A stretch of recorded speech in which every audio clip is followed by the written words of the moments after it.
It always stinks in the off-season whenever it's just too cold outside to go and practice. That's why many soccer players use hacky sack as a way to tone their skills. According to the World Footbag Company, hacky sack, or footbag as it is called in Europe, was first invented by men by the name of John Stahlberger and Mike Marshall. Since then, hacky sack has been used in schools by physical education teachers to help get their students involved. There are competitions for hacky sack on the regional, national, and world level. And otherwise, many people use the game as just an everyday hobby. Hacky sack involves using things other than your hands, such as your head, body, legs, and feet, to keep up a small bag, as you see here. And you usually play with a team, and the objective is so that every person in the circle that you would have to touch the hacky sack before it is to hit the ground. And so many people use this game both for therapy and also just for everyday fun. In competition, there are other game modes that people will use that involve much more strenuous rules and elimination. But I've been playing hacky sack ever since I was only in middle school. Hacky sack has been a good way for me to both cope with stress and to just get through everyday life.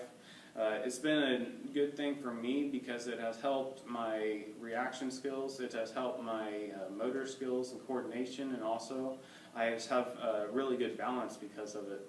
And this is a good way that hacky sack can benefit other people that are just starting the game, because people that come in to play hacky sack can relate these skills and other things in their life.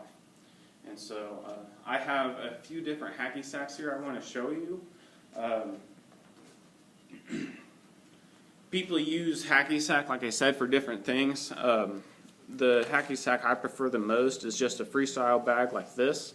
It is filled with sand, and it has a really pliable and soft material, and this material helps it to flatten out as it is to hit your foot. And so what that does is keeps it from rolling off or going into an odd direction as you are to bounce it. And this allows someone to be able to stall, as I will show you here, and where they will catch it on their foot like so, and also to, like I said, just to be able to juggle and do other things and have a really good control with it. Other kinds of hacky sacks that people use include one like I show you here. This hacky sack has a kind of tougher material. The inside is still filled with sand, so it does flatten out. If someone is juggling, it helps them to have better control, but this tougher material will allow people to be able to hit it harder, have bigger groups, and use it on a more often occasions.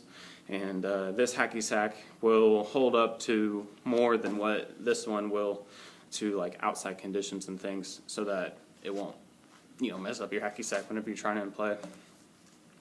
Another hacky sack I've got here is one where it has these beads inlaid inside, if you can see that. This hacky sack is made with similar material as the one I've shown you here, but these beads allow people to do different kinds of tricks. For instance, many people will do a trick where they will catch it on their foot doing the stall that I showed you earlier, and then they will proceed to wrap their foot around the bag and then catch it again. These metal inlays, they give the hacky sack a little more weight without making it to have to be a bigger ball. And so this weight allows people to perform different tricks better than what they would otherwise. Also, the kinds of shoes that you wear for hacky sack, it's a lot better if you are to use a tennis shoe that has a flat top and flat sides, as this will allow your hacky sack to have better control whenever you are in emotion. So Hacky Sack is a good game for you to be able to develop your motor skills, your balance, and your coordination. And it has also been a good game for me to help my emotional states and be able to get through everyday life.